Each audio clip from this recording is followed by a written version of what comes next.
একটা সময় তার পরিচিতি ছিল হুগলি জেলার লাইফলাইন হিসাবে।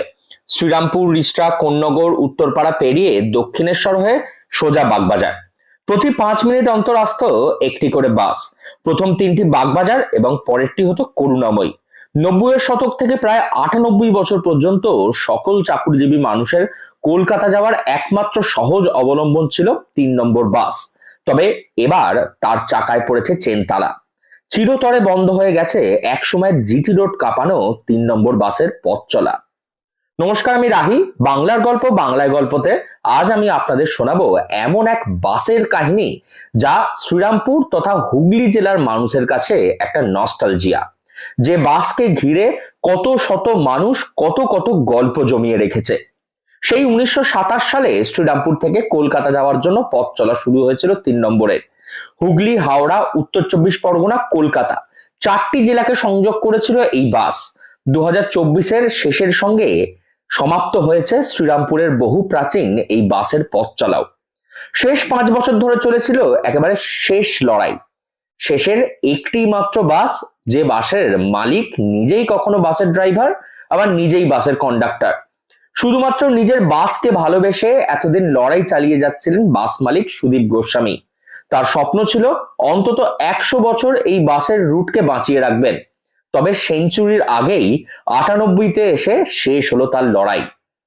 হুগলির কোন্নগরের বাসিন্দা সুদীপ গোস্বামী, যাকে দেখলে মনে পড়ে যায় ঋত্বিক ঘটক পরিচালিত অযান্ত্রিক সিনেমার কথা।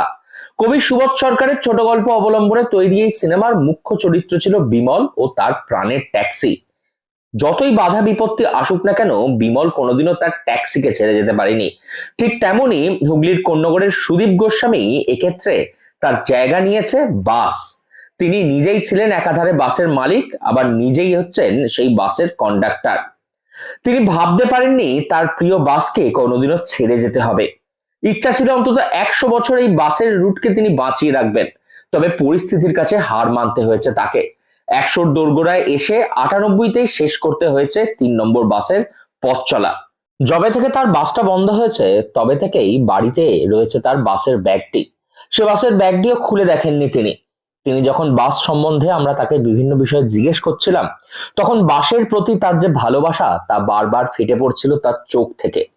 নিজের প্রিয় বন্ধু বাসকে ছেড়ে আসতে খুবই কষ্ট হয়েছে তার, আর উপায় নাই।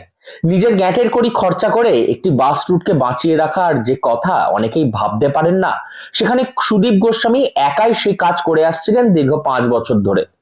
অবশেষে বন্ধ হয়েছে তার সংগ্রামও।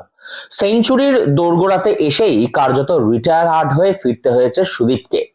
নিজের প্রিয় বন্ধু 3 নম্বর বাস এখন পড়ে রয়েছে শ্রীরামপুর বাস স্ট্যান্ডের এক কোনায়।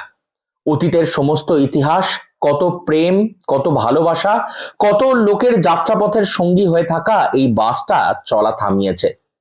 আবারও কোনোদিন 3 নম্বর বাসের চাকা গড়াবে কিনা তার উত্তর জানা নেই। তবে বাস মালিক সুদীপ এখনো বুক ভরা আশা নিয়ে রয়েছে, যদি কোনোদিনও তার বাসকে আবারও রাস্তায় নামানো যায়, যদি আবারও কোনোদিনও জিটি রোডের বুক চিরে দাপিয়ে বেড়ায় 3 নম্বর বাস। সেই আশাতেই বুক বাঁধছে আজও সুদীপ এবং হুগলি জেলার বহু মানুষ। বাংলায় গল্প বাংলার গল্পতে আজ আমরা আপনাদের শোনালাম এমন একটি বাসের গল্প, যে বাসকে ঘিরে কার্যত নস্টালজিয়া গোটা হুগলি জেলা এবং শ্রীরামপুর সহ বিভিন্ন মানুষজন। এই রকম আরো অনেক গল্প শুনতে চাইলে অবশ্যই সাবস্ক্রাইব করে রাখুন আমাদের এই চ্যানেলটি এবং ফলো করে পাশে থাকবেন বাংলার গল্প বাংলায় গল্পের সঙ্গে।